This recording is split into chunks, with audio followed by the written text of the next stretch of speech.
In other words, actually, friends, God adds His signature here to His law. Without this fourth commandment, any other God could come along and say, well, that's my law. I believe the same thing. That's describing me. I'm the author of that law. But God said, no, I'm going to put my signature in there that will set me apart as the only one who can be recognized as the giver of that law. He said, there in the fourth Few commandment, people have thought about He God called signing His name to the law, he wrote. But today, And I'm the only Joe God Cruz, that we Amazing serve. Facts Crusade speaker, proves that God did that very thing. His subject, the seal of God. That's what.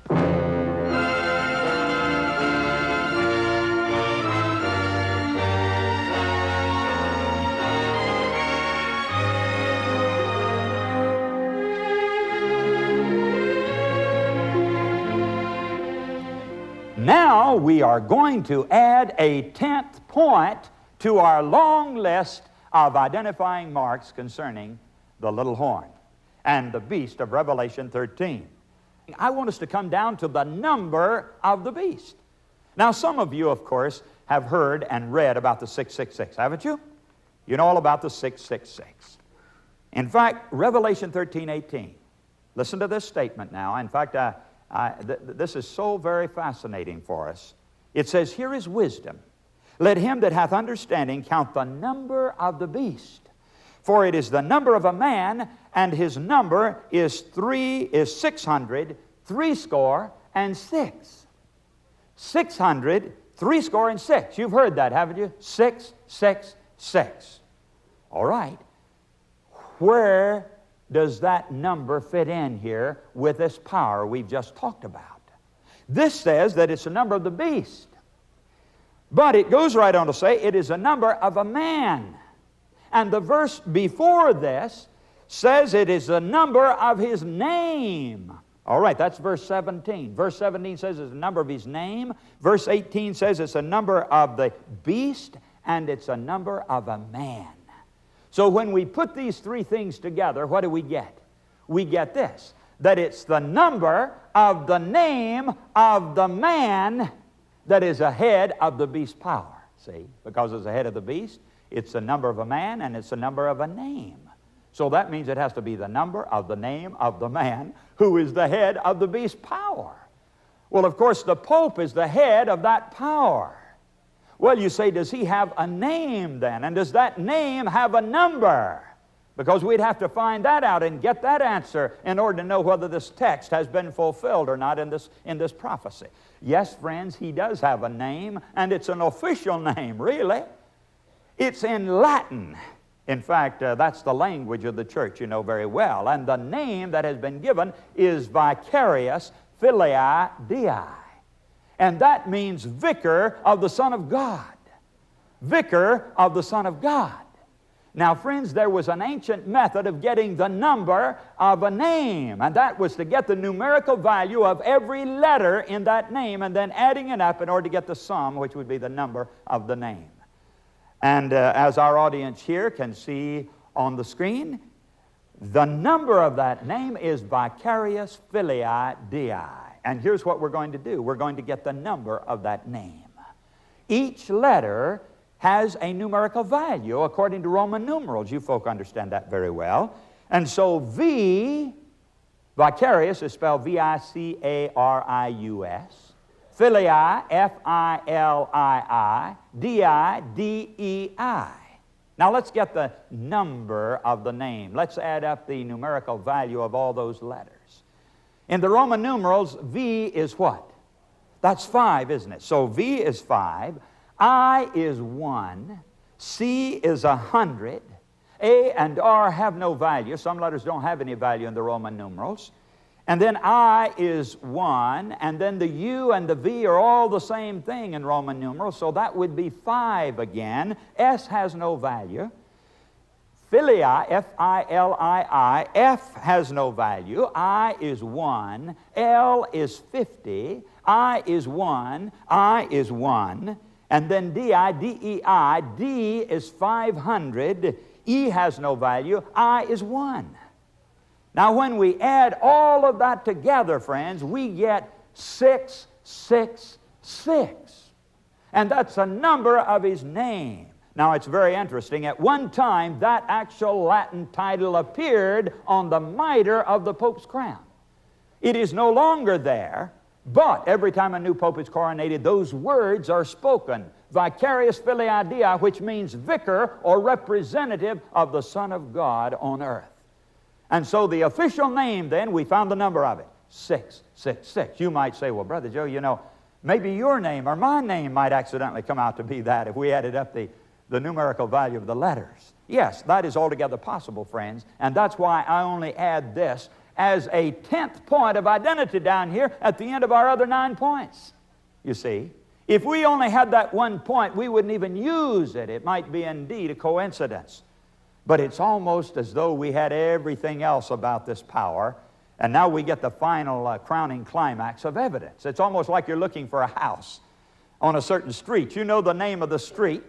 You know the color of the house. You know the kind of roof it has and the kind of windows it has, but then somebody gives you the number of the house, and that pins it down finally. You really know then exactly where the house is. And so what we've added here is a great crowning bit of evidence, my friends, that shows that we're right as we have put these points before you concerning the identity of this beast and the little horn power. Now, friends, we're going to do something very, very interesting. We're going to turn to look at our beast for a moment. Please notice something here interesting. Look at the beast. Do you notice the combination? It has the body of the leopard, the feet of the bear, the mouth, and the heads and the crowns and so forth here. This beast, which we have now identified without any question. I don't believe anybody can say, well, Brother Joe, you've not really proven that point. These points over here prove without question that this is indeed the papacy. Now, notice this beast is made up of the 4 beasts of Daniel 7. It has the body of the leopard beast, the feet of the bear, the mouth of the lion, and the 10 horns of the 4th beast. Why does God represent this modern religious system that we have clearly identified tonight as the papacy? Why does God represent that as being made up of these old pagan kingdoms of Babylon, Medo, Persia, Greece, and Rome?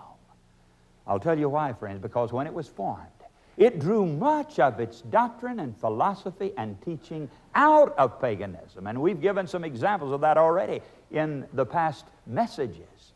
But there was a counterfeit system set up. And instead of the Word of God, it was tradition. Instead of the Holy Spirit, it was the Pope. Instead of the one sacrifice of Christ, it was the Mass. Instead of communion, it was transubstantiation. Instead of baptism, it was sprinkling. Instead of the eternal law of God, it was a changed law. Instead of tithes, it was taxes and indulgences. Instead of death, it was purgatory. Instead of the seal of God, it was the mark of the beast. Now, we're not going to deal with all of those counterfeits here today. We're only going to look at that last one, the seal of God and the mark of the beast. Because these 2 things are in competition with each other according to the Bible. So let's turn now and think of this for a moment. The mark of the beast, what is it? Well, friends, it is something opposed to the seal of God. Did you know in the book of Revelation that 2 things are spoken of as going into the forehead? You know, of course, that the mark of the beast goes on the forehead. We read that a moment ago.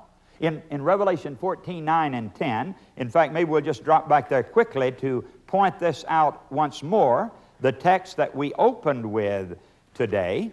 But it says, if any man worship the beast and receive his mark in his forehead or in his hand. Now here is a mark of loyalty and allegiance to the beast power. But did you know in chapter 7 of Revelation it speaks about the seal of God, the mark of God going into the forehead also?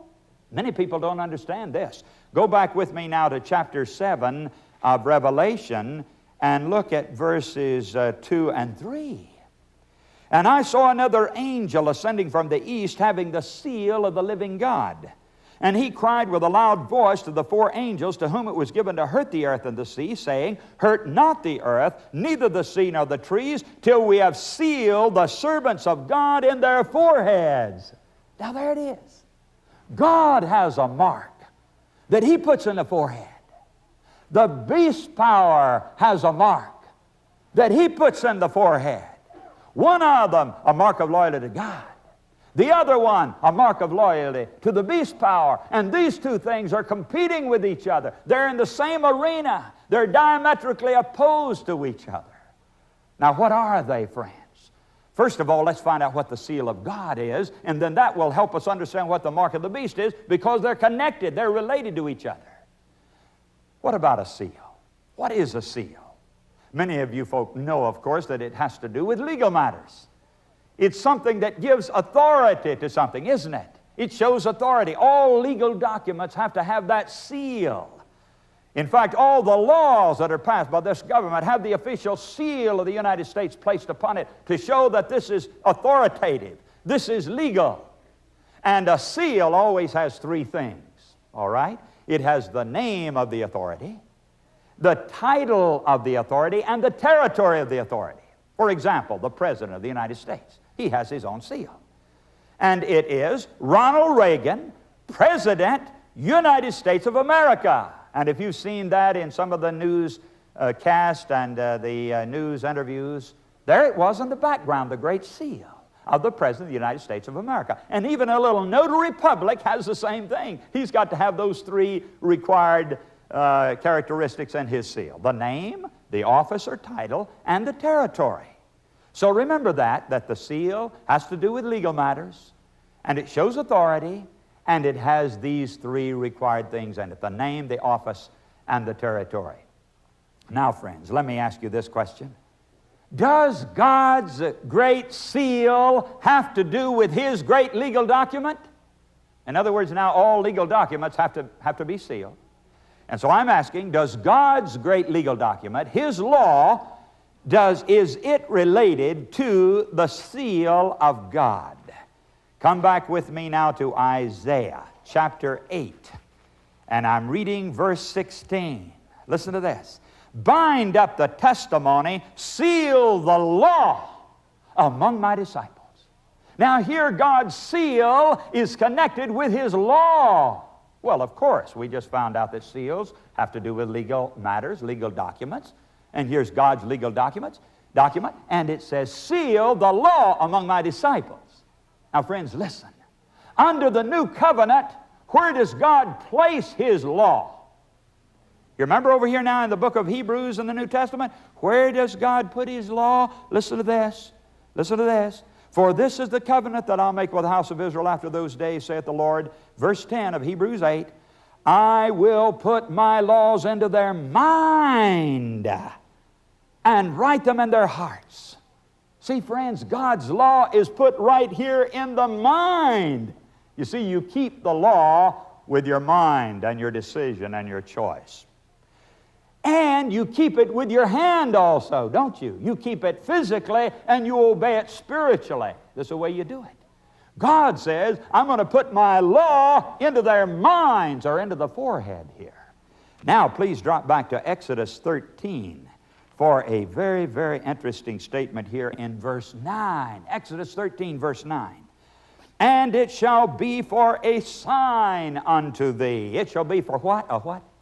A sign unto thee upon thine hand, and for a memorial between thine eyes, that the Lord's law may be in thy mouth. Now here, he speaks of the law as being put between the eyes. Well, that's right on the forehead, isn't it? And he's going to write it where? In the mind. And he's going to put it in the hand. God's law is spoken of as being bound to the hand because we obey it physically and keep it physically. And then it's spoken of as being put between the eyes, upon the forehead, in the mind, because people obey it spiritually as well as physically. So here we have then God's law, the seal, and we found it said seal the law, so God's seal is connected with it, and the seal is going into the forehead. We read in Revelation the seal would go in the forehead. The law goes into the forehead. Now, before we try to identify, friends, the seal in the law, because the seal's got to be there somewhere, and we're going to look for it in a moment. Let me ask this question. What constitutes a person's authority?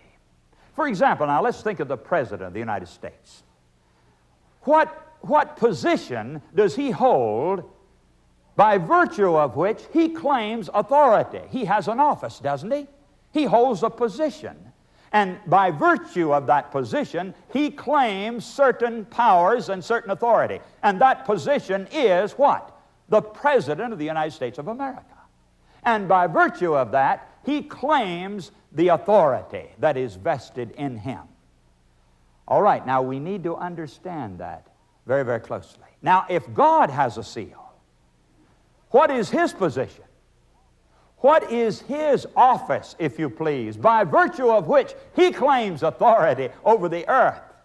Why, friends, he's the creator, isn't he? He's the creator God. And all through the Bible, God makes the special claim. He says, I'm the true God. I'm the only one to be worshiped. I'm the one who made the heavens and the earth and set everything in motion that exists. Now let's turn and read a few texts like this that are really exciting. For example, in Jeremiah 10.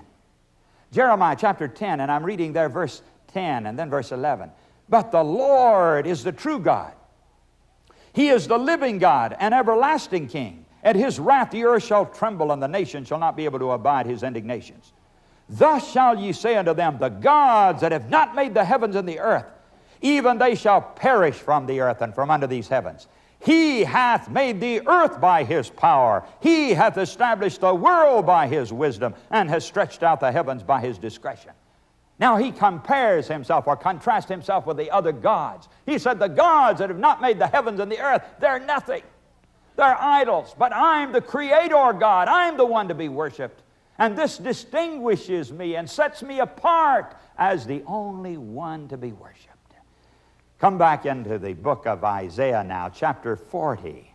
And we notice there very similar claims that God makes. Chapter 40 of Isaiah, and then verses 25 and 26 and 28. To whom then will ye liken me, or shall I be equal, saith the Holy One? Lift up your eyes on high, and behold, who hath created these things, that bringeth out their host by number? Verse 28, hast thou not known, hast thou not heard, that the everlasting God, the Lord, the creator of the ends of the earth, fainteth not? Oh, he said, I'm the one that rules the universe. I'm the one who has power and authority over the universe, because I have made it, and I'm not to be compared with any other. I'm not equal to any other, because I have made all of these things. And then we turn the page there to chapter 42 of Isaiah. Thus, and verse 5, thus saith God the Lord, he that created the heavens and stretched them out, he that spread forth the earth, and that which cometh out of it, he that giveth breath unto the people upon it, and spirit to them that walk therein. And verse 8, I'm the Lord, that is my name, and my glory will I not give to another. And then coming on down to chapter 44 and verse 6, let's come down to verse 24. Thus saith the Lord thy Redeemer, and he that formed thee from the womb, I'm the Lord that maketh all things, that stretch forth the heavens alone, that spreadeth abroad the earth by myself. And Isaiah 45, verse 12, I have made the earth and created man upon it. I, even my hands, have stretched out the heavens, and all their host have I commanded. So over and over again, God says, I'm the true God. You're to worship me, because I made everything that was made. Look at Psalm 96. Psalms 96 and verse 5. For all the gods of the nations are idols, but the Lord made the heavens. You get that again? He's comparing himself now, or contrasting himself with the idols. He said, I made the heavens, and all the other gods, they're idols.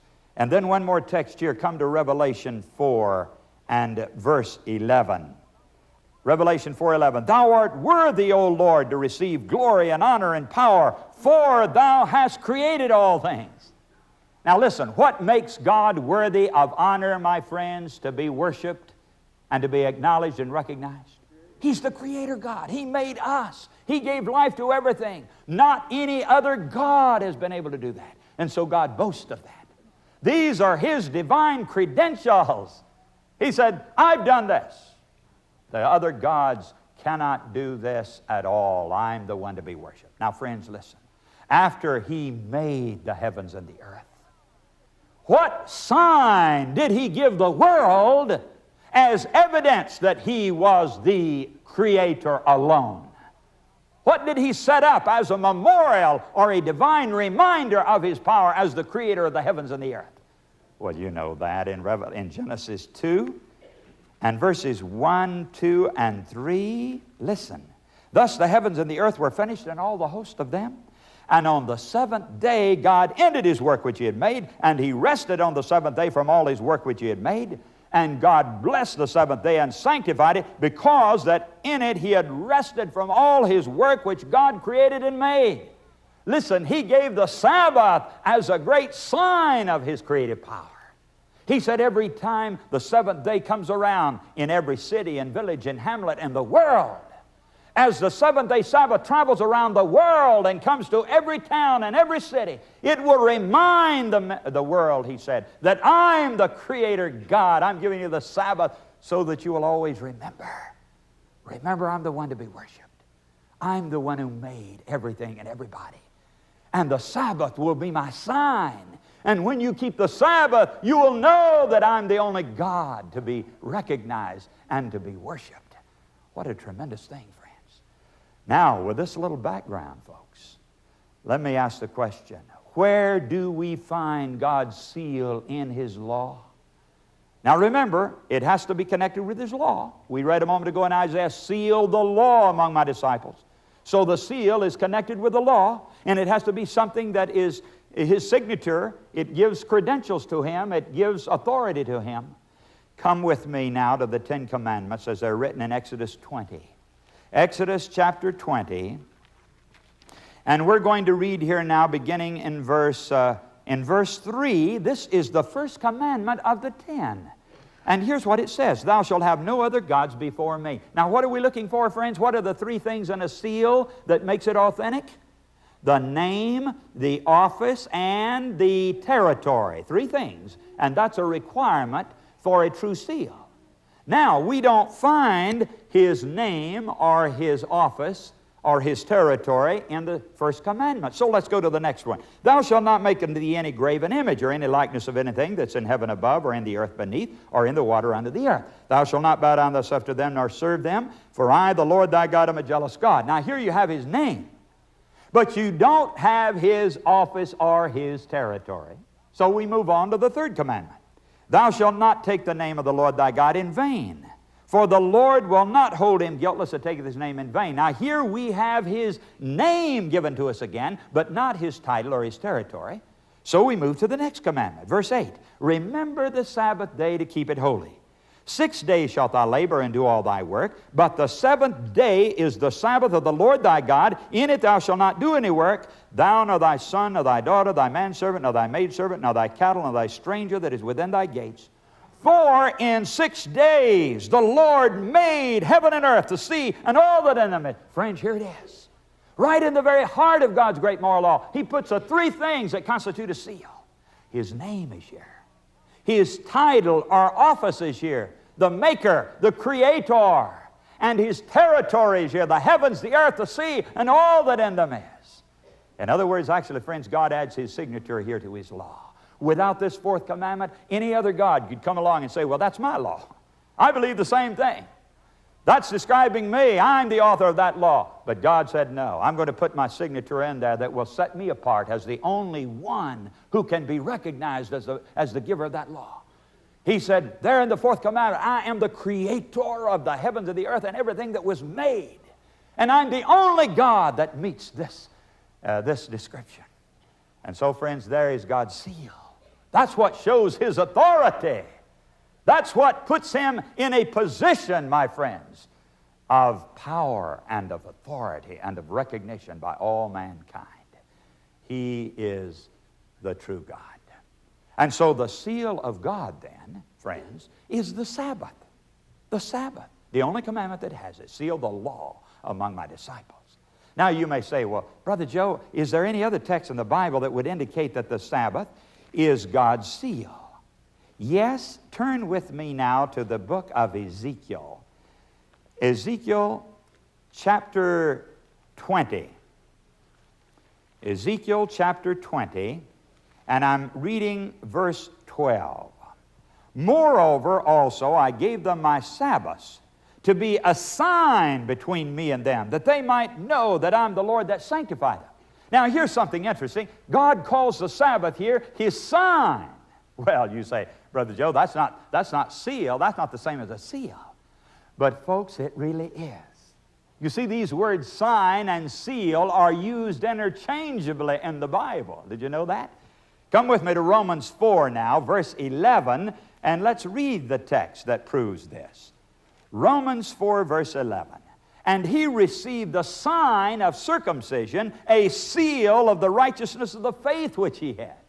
Notice that sign and seal are the same thing. They're used interchangeably in the Bible. And so when God said the Sabbath is my sign, He was really saying the Sabbath is my seal. And it's the only one of the commandments that has the three required characteristics of a true seal. And it's used in connection with His law, His great legal document, and it shows that He is the only authority to be worshiped. So that is the seal of God.